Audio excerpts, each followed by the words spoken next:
I got it. Okay, so I think it doesn't allow you to like go back and go back. Now we're waiting for her to join in.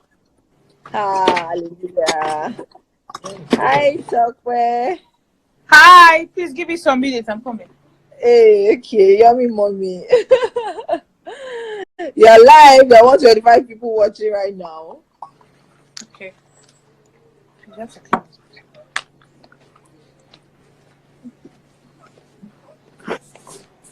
Okay.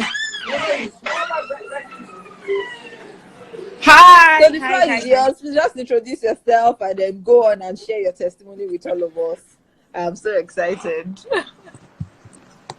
Okay. I hope everybody can see me. Anyways. Yeah. Okay. So hello everybody. My name is Tope. I don't know what else to say. I don't know. My name is Tope. So what am I supposed to say? Are they going to ask me questions, or I should just go ahead and say my story? No, just go ahead. What happened? What you did? What God did? The whole package. I see that you have shared a bit of it on your Instagram, but like now that we're seeing you, we have the privilege to see you in person. Just tell us, give us the gist. The floor is yours. Okay, fine. So we got married in 2013, and then, like I always said, I never thought waiting for children would become an issue. Like, why would I have to wait? My mom had 5 kids, my husband has 5 kids.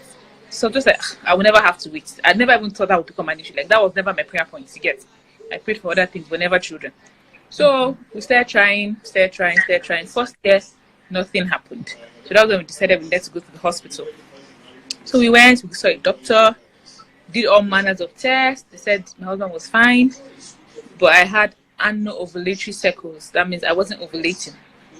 I was surprised that I see my period every month. I've never missed a period in my life. So I was like, how will I see a period and then not be ovulating? Like, how possible is that? So that was why I got schooled. I got schooled all over. That yes, you can see a period, no doubt, but you're not ovulating. So that was when we started, from one hospital to the other. So they tried to correct it. They gave me drugs. Nothing worked. They gave me drugs. I was on some drugs to correct my cycle, but it didn't work. Then we moved on to another doctor. Before you know, it was already 2 years. We were still there. Another doctor came. Okay, now it's no longer an ovulatory cycle. You're having fibroids. What do? We needed to shrink the fibroid. So they gave me some drugs. In fact, before then, one doctor gave me Clomid to try to make me ovulate.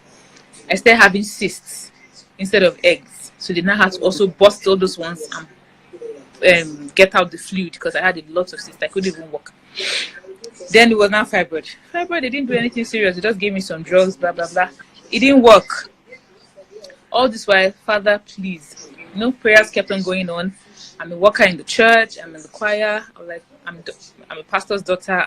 No, so I just wasn't understanding what was happening. Like, why me? Why? Anyways, he kept on going to the hospital.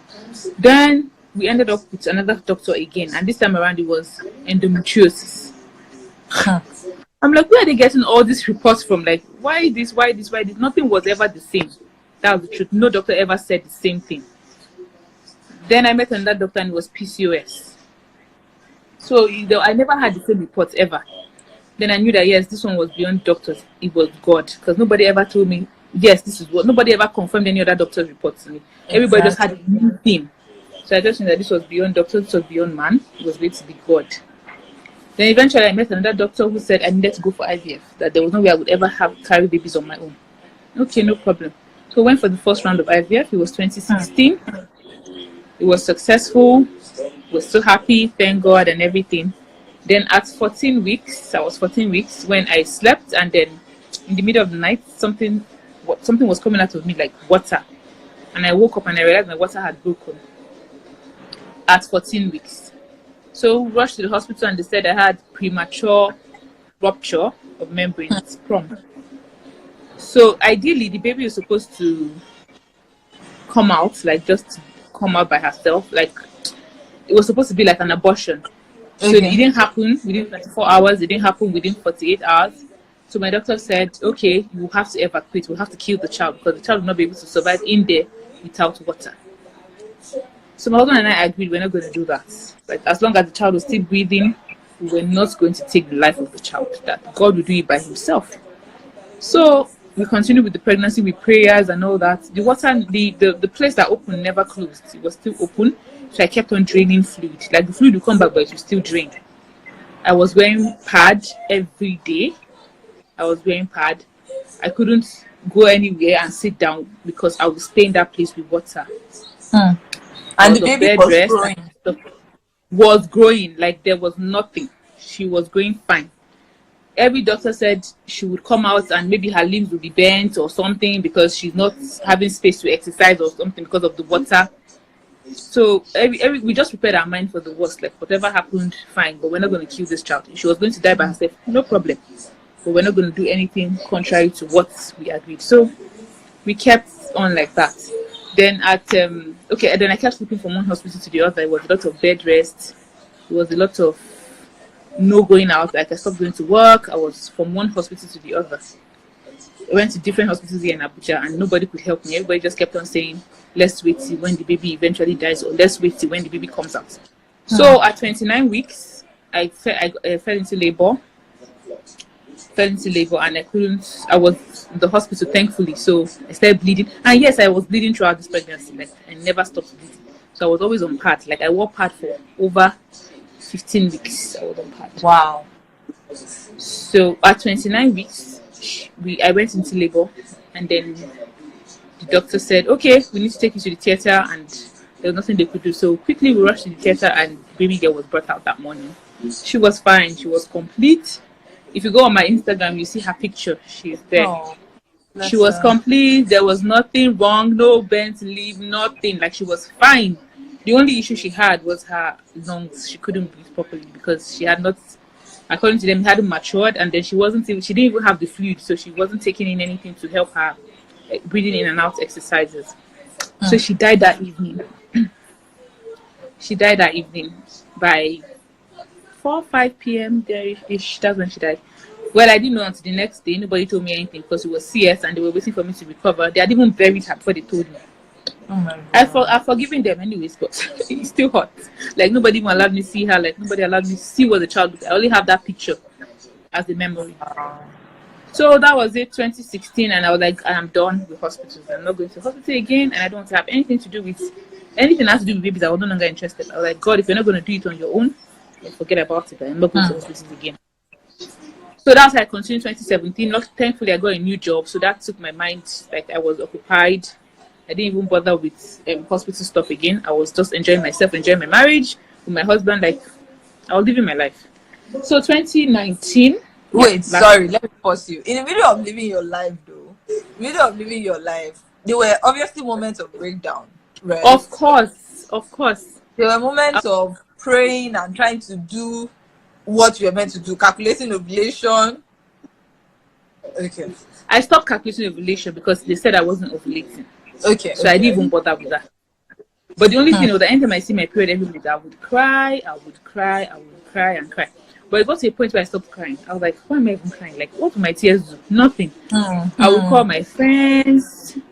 And they would talk to me. Like, don't worry, to be fine. I'll talk to my mom. She was always, don't worry, you carry your children one day. And the years were going. I'm like, God, is this ever going to happen?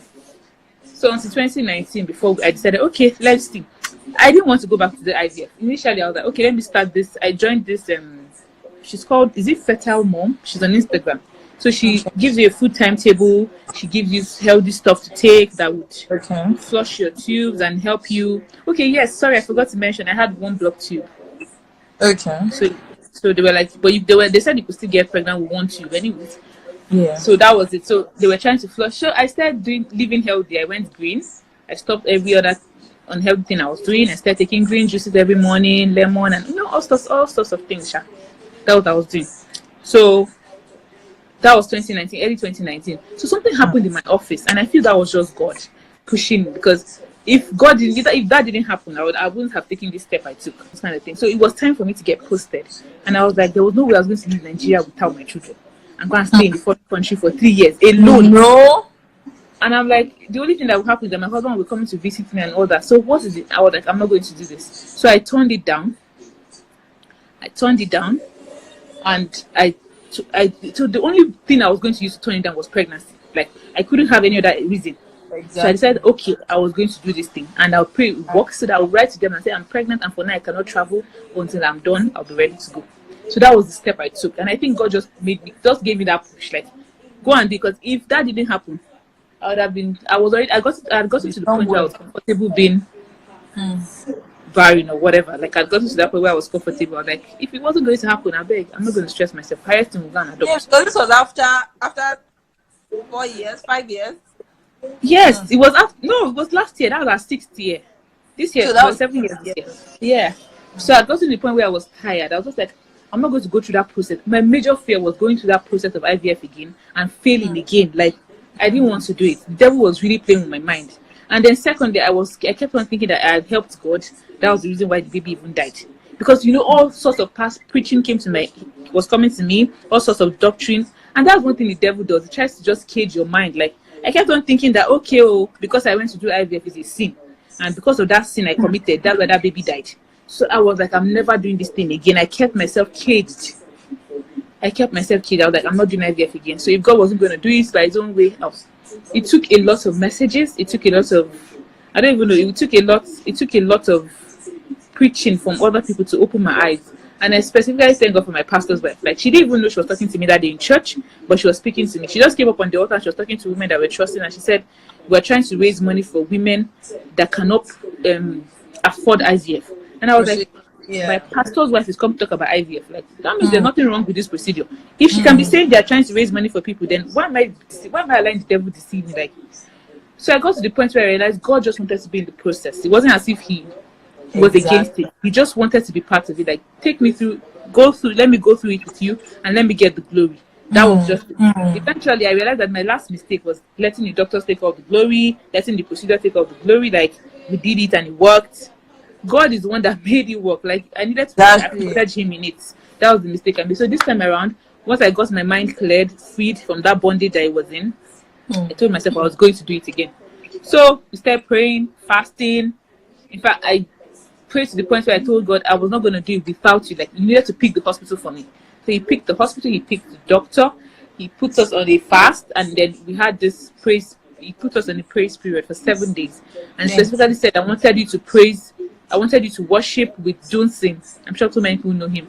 Johnson, or you call him. He specifically mentioned his name and said, use him to worship me for 7 days, and then go and start the procedure, and just let me work. Let me do my work.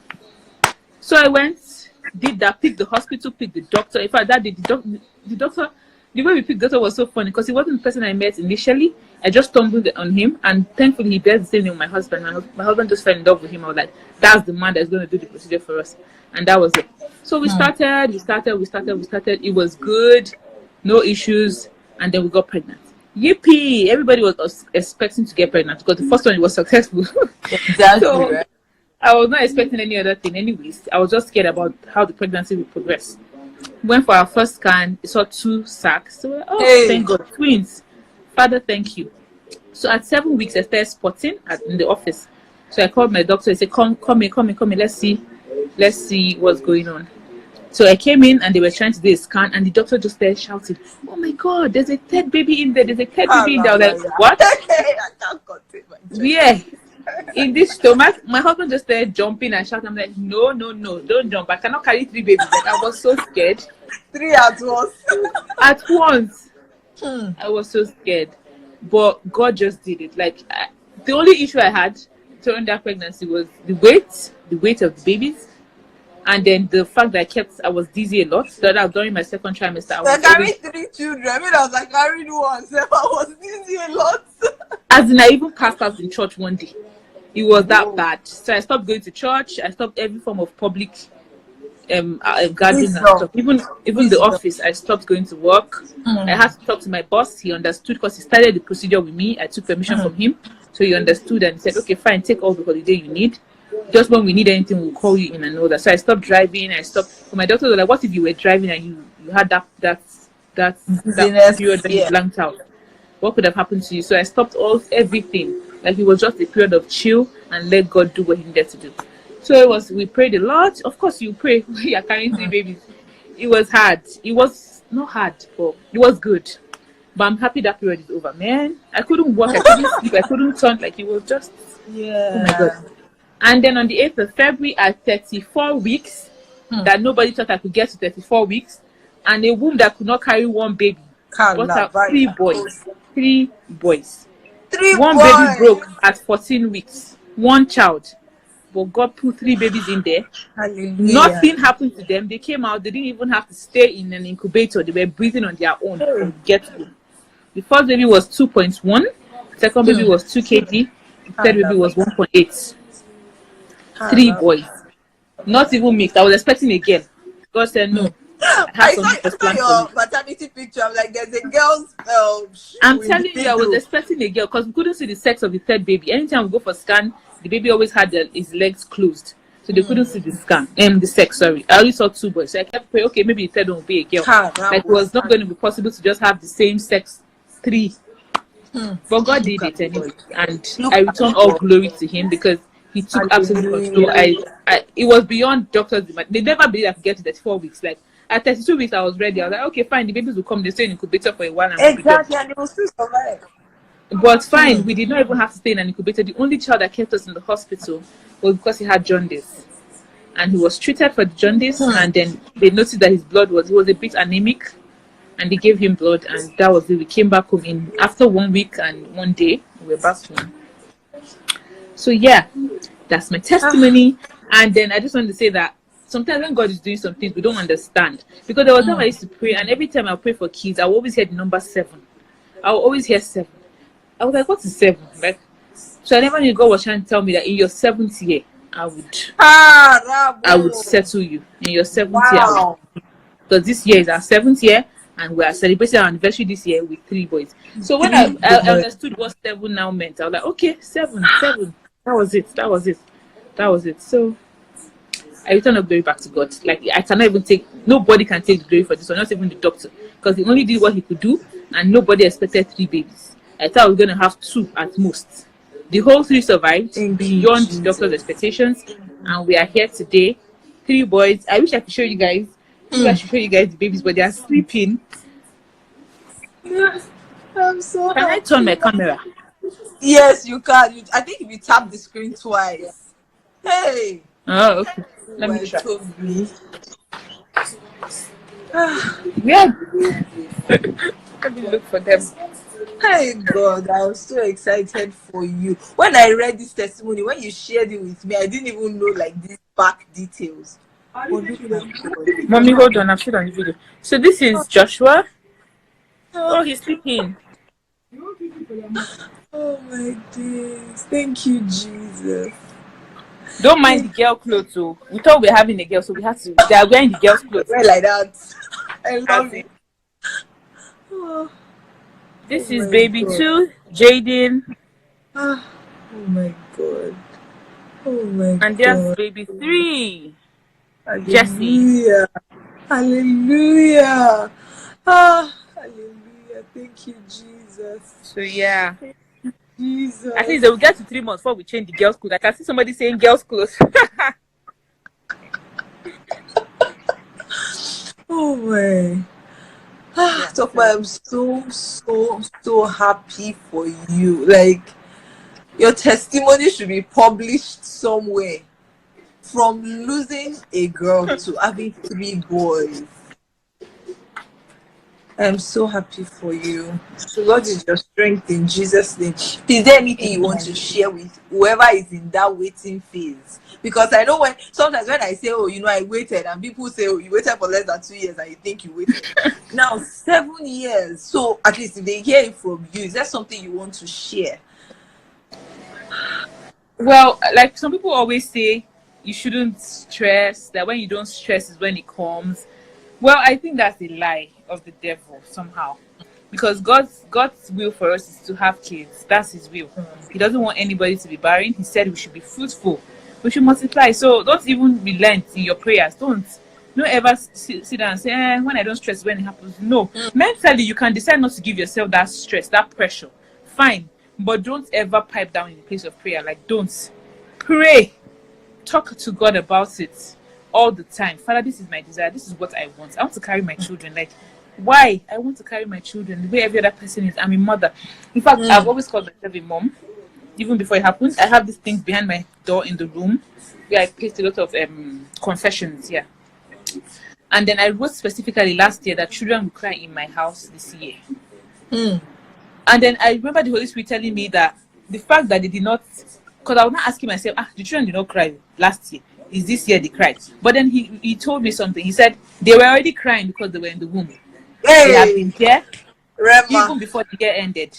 So they are already crying. They are there because the year, as in they are in the house. So it's not a matter of whether they open their mouth and cry out physically. They are present in that house before the year ended, before 2019 ended. So I think we should always talk to God. Like I would tell anybody that's trusting, please don't relent in the place of prayer. Always pray, and then don't be sad.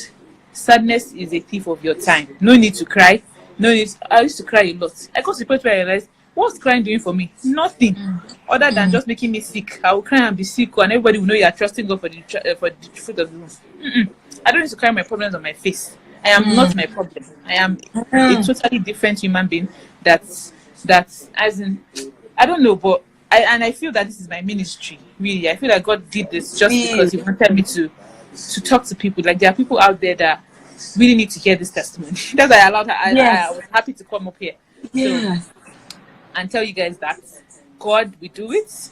He will do it at his own time. That's just the truth. There's nothing you will do. No matter how you talk, you can't force the hand of God. He will do it when He wants to do it. And you should know that nothing good comes easily. Like there's a reason why that child had to be delayed. I mean, who would have thought that I would have had 3 boys? I have friends that have boys, and I laugh at them and say, "Oh, mommy, boys, king of boys." Now I'm not the new king of boys. Like the new one, my sister. So everything happens for a reason. That's just the truth. If you're on this waiting journey, it's hard. Let me just tell you the truth. It is hard. Because you see people that have got married like last year, and you're like, this one's already pregnant. You know, be calculating it. They must have even gotten pregnant before the wedding. I'm telling you, like, come on. Why so fast? I am here. I've been praying. Nothing is happening. Why is this person already pregnant? Sometimes even resentment can set in, and you're like, I'm not going to talk to people again. You start to distance yourself and all that. There's really no need for that. There's really rejoice with them. So that was one thing I never stopped doing. I would sow into their life. I will buy stuff. Every naming ceremony, as far as I knew you, I would come. As far as I knew the person, I would go there. I would just drop something for the baby, and because they knew I was waiting, they would take it and say, "Don't worry, we'll use it for the thank you." Sometimes I would go and say, "Please use it to buy something for the child. It's the child I'm giving it to, not you." Just to sow into that testimony. So yeah, and I remember one of my friends when this happened. She said, "God, you're a woman of faith, and you're a woman that sows, and God has rewarded. Sow as much as you can. Sow as much as you can." I remember when there was a time we even gave a car. And the only reason why I gave that car out was because of kids. I wrote with their father, children. When they say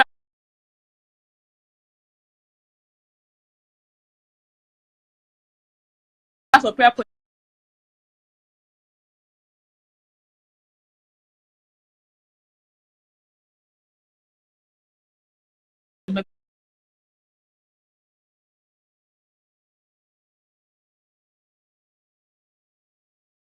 Prayer point was always children. Children. So sow as much as you can. Give. Bless you. Give as much as you can. And definitely God will reward. Amen. Well, thank you so much. This is your ministry. I'm going to be on your matter. I am going to be on your case now that I even know the backstory. This ministry has to go like beyond. I know that you have shared it on your Instagram. People have been blessed. But I know that there's still thousands of people that are waiting, and just this will give them hope. And you know how hope can even like bring this kind of joy into your heart, that the moment you now have sex now, to now turn to a baby. Like that seed of hope is a lot of things for a lot of people. So I want to be a matter. We're so thankful that you came. No problem. Thank you so much. I'm reading that someone said they're isolating themselves. I hope it's because of the COVID-19, not because of you don't have a child. Like, don't isolate yourself. Don't even do that. You make yourself, don't even do that. If it's because of COVID-19, that makes sense. But please don't ever isolate. Why? In fact, you even kill yourself faster. Make friends, go out. And then I want to say this: I'm open to anybody that wants to talk. If you want to talk, if you just want someone to talk to, please feel free. I feel Yeah. like God actually made me go through this so that I can talk about it too. So Lots of people I'm are asking open. for I'm your there to hold your Instagram hand. handle. Lots of people are asking for your Instagram handle. She's private, but now I've exposed No, that. no, I've It's now opened it. open. You asked me to, so I opened it. But then I wanted to just open another page just for that, Okay. so that privacy would be okay. It's time to go and feed. My mom has come to call me. Our Instagram So page is being Temi Tokwe. I'm also I'm going to put a page on my Insta story after the prayers. Being Temi Tokwe. Thank you so much, Tokwe. The Lord is your strength. Our love to your and then husband. yes, one last thing. I used to write a lot, so you could write about it. It's a way to relieve your stress if you feel like you're being stressed. I used to write. I had a blog where I would just go there and pour my mind out. Like so, there are different things you can do to handle the. So that's just it. Thank you Thank you so much. guys for having me. We love you. Thank you so much for Thank you. coming. Celebration. Bye. Bye. Bye. How do I go off now? I think I could just remove. Yeah, fine. Ah, that was amazing, guys. That was something. And all I was hearing is the spirit is one, the spirit is one, the spirit is one. You see how she said that? Oh, she was feeling some type of way that God, you said I would, have they will cry this year, but then they now cried in 2019 or 2019 years, and she was they will cry, and the Holy Spirit told her they were already crying in your womb. When I say that, God gave me an instruction to come and, we should pray together for 30 minutes so that before the end of the year, you will carry your baby. Every time I say that statement, I hear it in my spirit that you will carry your baby in your hands. We're already seeing testimonies like that as well. And then you will carry your babies in your womb as well. So don't be discouraged if, I was reading a DM about somebody that said, March, she's still going to ovulate in March. That is great. Believe that in March. But know that the carrying your baby is before the end of 2020. You will be carrying your babies either in your womb or on your hands by the grace of God. This testimony is just mind-blowing. She also spoke about sewing. That one I cannot overemphasize. I already made a whole video about this on my YouTube channel. How can you not sew? When I had a miscarriage, I had a miscarriage on the day my friend told me she was pregnant. No, we got pregnant. In fact, we announced our pregnancies to each other on the same day. And then I miscarried, and she was still pregnant, obviously. She has a baby now. I will, when it's not convenient for me, when I'm back from work and I'm tired, I will cook because she had high blood pressure. So I will cook and make sure I take it to her. They said it will be eating vegetable. Don't think that sewing is just money. Your service is sewing. Like, there are things that you will do that, God will see your heart and he will say that for this I'm going to reward you. When God says that, when the Bible says that God is a rewarder, I know that, some people believe that kill Sarah, what will be will be. There's a place for that. But then again, there are things you will do that will push you into God's will for you. So when God says I am a rewarder, what is a reward? A reward is you have done something. Now take for what you have done. So please don't let us also ignore the place of sowing, praying, sowing in service, sowing in prayers for somebody. That's why a day we dedicated the whole evening, to pray for other people. We have overspent our time. I could just keep talking and talking because I love that testimony. And funny thing is I met her while she was she contacted my business, and then I was attending to her about fabrics. It was after I sent it, she told me that, that these fabrics are for my dedication. And when she told me, she just told me I have 3 boys, I'm like, wait, what? She didn't even know that we're doing these prayers. So as in I just asked a bit that, so 3 boys just like that. And then she just told me after 7 years, this is what God has done.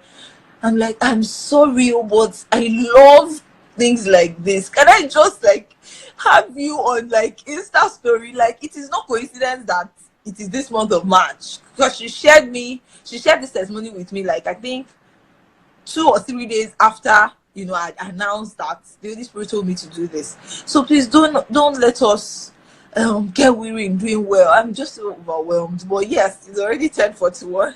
I was just going to see you guys the same time. I hope you fasted today. Oh, Lord is your strength. So if you're new, we fast on Fridays, and then we talk and chat. And look, I believe that today is 20th already, accountability is very good. I'm happy we're doing this together. 10 more days, we move, and then the cry of babies left, right, and center. That's. All right, guys, enjoy the rest of your day, afternoon, evening, and I'll see you guys same time tomorrow. Congratulations to everybody, because sounds of rejoicing, Odikwa everywhere. Good night. Love you guys.